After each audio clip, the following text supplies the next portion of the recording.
আমার চ্যানেলে তোমাদের সকলকে স্বাগত। আজ আমরা মাধ্যমিক 2026 এবিটিএ টেস্ট পেপার থেকে ভূগোলের 41 নম্বর পেজের সেটটি সলভ করব। সঙ্গে আমরা কিন্তু ম্যাপ পয়েন্টিংটাও সলভ করব।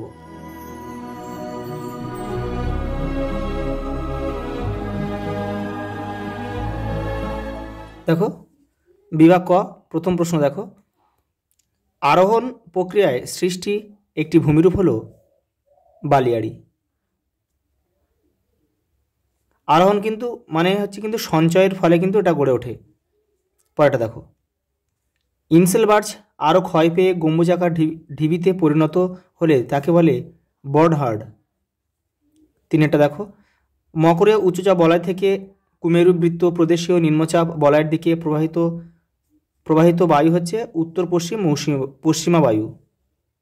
পরেরটা দেখো, চারেরটা, 3/4 ভাগ মেঘাচ্ছন্নতা যে প্রতীক চিহ্ন দিয়ে বোঝানো হয়। দেখো 3/4 মানে 4 ভাগের 3 ভাগ হচ্ছে, দেখো এখানে দেখো 4 ভাগের 3 ভাগ হচ্ছে এই অংশটা হচ্ছে তোমার মেঘাচ্ছন্ন। এইটা অপশান ঘ আমাদের উত্তর হবে। পরেরটা দেখো, ভারত মহাসাগরের একটি উষ্ণ স্রোতের উদাহরণ হচ্ছে দেখো মৌসুমী স্রোত। একটি জোয়ার ও একটি ভাঁটার মধ্যে সময়ের ব্যবধান 6 ঘন্টা 12 মিনিট। পরেরটা দেখো, দেখো ফ্লাই অ্যাশ হচ্ছে তাপবিদ্যুৎ কেন্দ্র থেকে কিন্তু এটা উৎপন্ন হয়। এটা একটা বর্জ্য পদার্থ কিন্তু এটা। সর্বাধিক আন্তর্জাতিক সীমানাযুক্ত রাজ্য হচ্ছে পশ্চিমবঙ্গ। বাংলাদেশের সীমানায় কিন্তু তার সবচেয়ে বেশি। গোদাবরী কৃষ্ণ নদীর বদ্বীপের মাঝে অবস্থিত হ্রদটির নাম হচ্ছে কৈলারি হ্রদ। পরেরটা দেখো, ভারতের মৃত্তিকা সংরক্ষণে গৃহীত একটি পদ্ধতি হলো ফালি চাষ। পরেরটা দেখো, 11, বলবিহীন পোকার আক্রমণ ঘটে তুলো চাষে বা কাশবাস চাষে। 12টা দেখো, ভারতে বৃহত্তম সরকারি লৌহ ইস্পাত কেন্দ্র অবস্থিত হচ্ছে ভিলায়, ছত্তিশগড়ে কিন্তু অবস্থিত।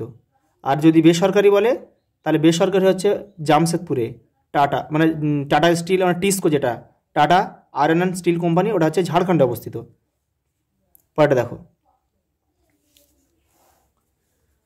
2011 সালের আদমশুমারি অনুসারে সর্বাধিক সাক্ষরতাযুক্ত রাজ্য হচ্ছে কেরালা। দেখো 14টা, র্যাডার হলো একটি অ্যাক্টিভ সেন্সার। দেখো নিম্নলিখিত বাক্যগুলি শুদ্ধ হলে পাশে সু, অশুদ্ধ হলে পাশে অ। এইভাবে কিন্তু তোমরা লিখবে। ঠিক ভুল লিখলে কিন্তু কেটে দিতে পারে। ঠিক যেমনভাবে নির্দেশ দেবে তেমনভাবে তোমরা শুধু লিখবে পাশে। দেখো অবঘর্ষ ও উৎপাটন হলো হিমবাহের ক্ষয়কার্যের পদ্ধতি, এটা হচ্ছে শুদ্ধ।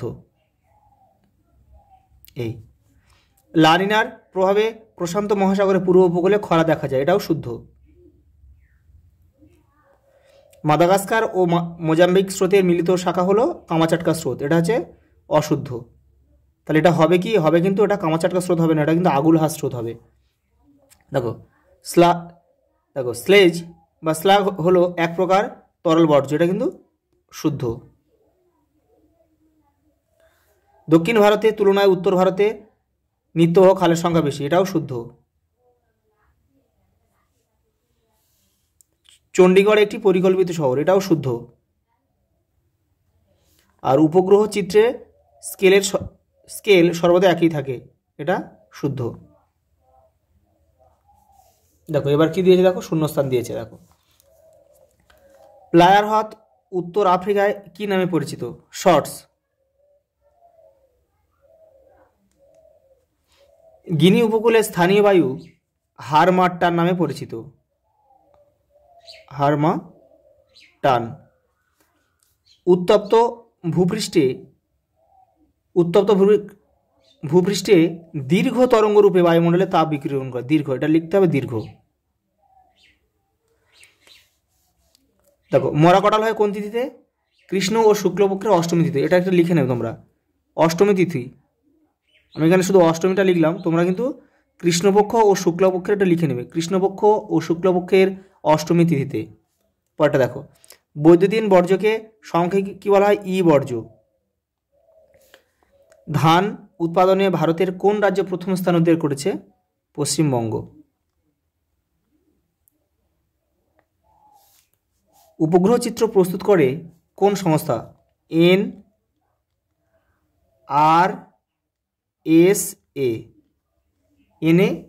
NRSA পুরো নাম হচ্ছে ন্যাশনাল রিমোট সেন্সিং এজেন্সি, পুরো নাম হচ্ছে এর। পরেরটা দেখো, বিশ্বের বৃহত্তম ও গভীরতম সার্ক কোনটি? আন্টার্কটিকার ওয়ালকট। পরেরটা দেখো, উষ্ণতা হ্রাসের স্বাভাবিক হার কত? 6.4 ডিগ্রি সেলসিয়াস পার কিমি। জলীয় বাষ্প ঘনীভূত হয়ে ভূপৃষ্ঠস্থ কোনো বস্তুর উপর জলবিন্দু রূপে জমা হলে তাকে কি বলে? শিশির বলে। একটি কঠিন সংক্রামক বর্জ্যের উদাহরণ দাও। সিরিঞ্জ, মানে ইনজেকশন করে যে সিরিঞ্জ দিয়ে আর কি। পরেরটা দেখো, হারভেস্টিং প্রোগ্রাম কোন রাজ্যে নেওয়া হয়েছে? এটা কিন্তু তামিলনাড়ু হবে, তামিলনাড়ু। যে শস্য জুন জুলাই মাসে বপন ও নভেম্বর ডিসেম্বর মাসে তোলা হয় তাকে কি বলে? তাকে খারিফ শস্য বলে। কুমায়ুন হিমালয়ের হিমবাহ সৃষ্টিকারী হ্রদগুলোকে কি বলে? তাল বলে। সামুদ্রিক মাছের প্রধান খাদ্য হচ্ছে প্ল্যাংটন।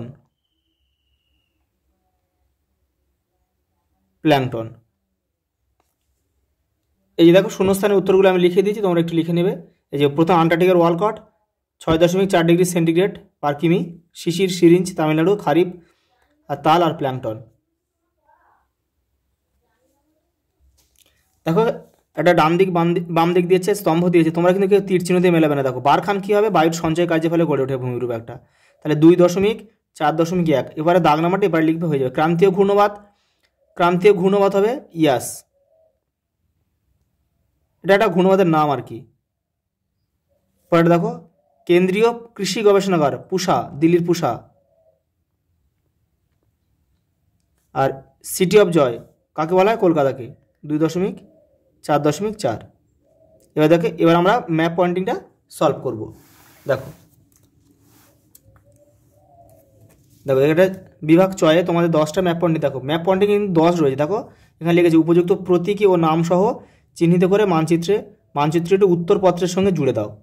এটা তোমাদের কিন্তু পরীক্ষা হলে কিন্তু একটা ম্যাপ দেবে, সেই ম্যাপটা তোমাদেরকে সলভ করে উত্তরপত্রের সঙ্গে তোমাদের কিন্তু জুড়ে দিতে হবে।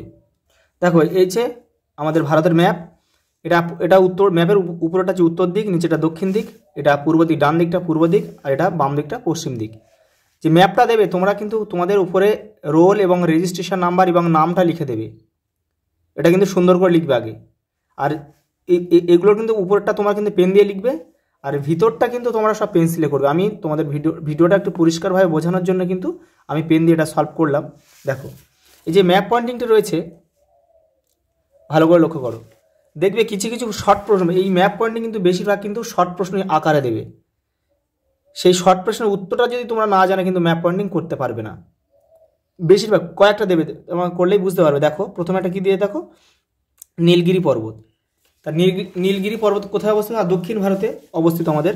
দেখো নীলগিরি পর্বত, এই দেখো এই জায়গাটা আমরা চিহ্নিত করেছি। দেখো ম্যাপ পয়েন্টিং কিন্তু বিভিন্নভাবে করা যায়। এখানে শুধু তুমি নীলগিরি না লিখে এখানে শুধু দাগ নাম্বারটা লিখতে পারতে, দাগ নাম্বারটা লিখে ঠিক এপারে এইভাবে করতে পারতে। এই যে দাগ নাম্বারটা এপারে লিখে পুরো সাজিয়ে এখানে এইভাবে লেখা যেত। বিভিন্নভাবে কিন্তু ম্যাপ পয়েন্টিং করা যায়। দেখো তাহলে আমরা এখানে কী করলাম? নীলগিরি 6-এর, দেখো 6-1।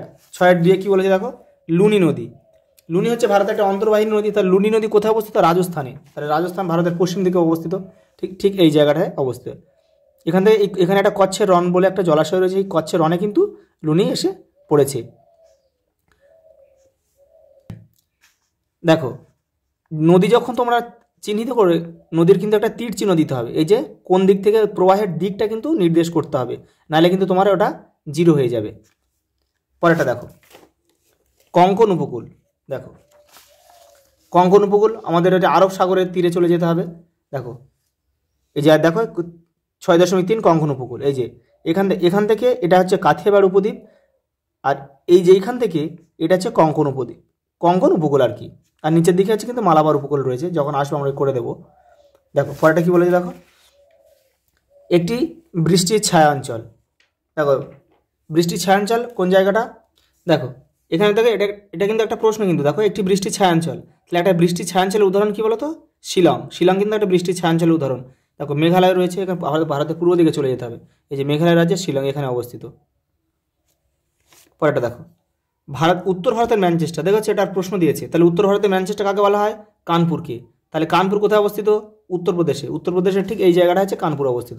এই যে দাগ নাম্বারটা কিন্তু এভাবে লিখতে হবে কিন্তু এখানে। এই যে দেখো, এই যে 6.5 উত্তর ভারতের ম্যানচেস্টার, উত্তর ভারতের ম্যানচেস্টার এই যে কানপুর। পরেরটা দেখো, পূর্ব ভারতের একটি তথ্য প্রযুক্তি শিল্পকেন্দ্র, পূর্ব ভারতের একটি তথ্য প্রযুক্তি শিল্পকেন্দ্র মানে সল্টলেক সেক্টর 5, মানে আমরা কলকাতা লিখতে পারি। এই যে সল্টলেক সেক্টর 5, এটা দাগ নাম্বার দিয়েছি। দেখো সল্টলেক এই যে 6.6, এখানে দাগটা এই দাগ নাম্বারটা দিতে পারো তোমরা। পরেরটা দেখো, সাথেটা ভারতের সিলিকন ভ্যালি, ভারতের সিলিকন ভ্যালি কাকে বলে? বেঙ্গালুরু। তাহলে বেঙ্গালুরু কোথায় অবস্থিত? ঠিক এই জায়গাটা অবস্থিত বেঙ্গালুরু, কর্ণাটকের একদম নিচের দিকটায়, তামিলনাড়ু আর অন্ধ্রপ্রদেশের কিন্তু বর্ডারে অবস্থিত। পরেরটা দেখো, ইন্দিরা গান্ধী আন্তর্জাতিক বিমানবন্দর কোথায় অবস্থিত? দিল্লিতে। এই যে এগুলো তোমাদের জানতে হবে কিন্তু, নাহলে করতে পারবে না। হয়তো তুমি জানো দিল্লি কোথায় অবস্থিত, কিন্তু ইন্দিরা গান্ধী এয়ারপোর্টটা কোথায় অবস্থিত এটা জানো না। এগুলো যে জানতে হবে, এগুলো শর্ট প্রশ্ন আকারে দিয়েছে এগুলো, আর বেশি কিন্তু এভাবেই পরীক্ষায় আসবে। এই যে এই জায়গাটায় করতে হবে তোমাদের। তারপর দেখো শুল্কমুক্ত বন্দর, শুল্কমুক্ত বন্দর কোনটা? কান্ডালা। কান্ডালা কোথায় অবস্থিত? গুজরাটে অবস্থিত। তাহলে গুজরাটে আমাদের যেতে হবে। দেখো গুজরাটে কোথায় অবস্থিত সেটা কিন্তু আবার দেখতে হবে। গুজরাটে কিন্তু যেখানে সেখানে করে দিলে হবে না, ঠিক এই জায়গাটায় কান্ডালা অবস্থিত। দেখো ভারতের অর্থনৈতিক রাজধানী শহর কি? দেখো সব প্রশ্ন আকারে দিয়েছে, এটা কিন্তু মুম্বাই। তাহলে কিন্তু মুম্বাই, এই যে মুম্বাই হচ্ছে এই জায়গাটা অবস্থিত। আমি তোমাদের সুবিধার জন্য এই পাশে কি আমি প্রশ্নগুলো একটু এগুলো লিখে দিই। বৃষ্টি ছায়াঞ্চল হচ্ছে শিলং, তাহলে তোমাদের একটু সুবিধা হবে। শিলং। উত্তর ভারতের ম্যানচেস্টার কানপুর, কানপুর। পূর্ব ভারতের একটি তথ্য প্রযুক্ত শিল্পকেন্দ্র হচ্ছে সল্টলেক, সল্টলেক সেক্টর 5। ভারতের সিলিকন ভ্যালি হচ্ছে বেঙ্গালুরু।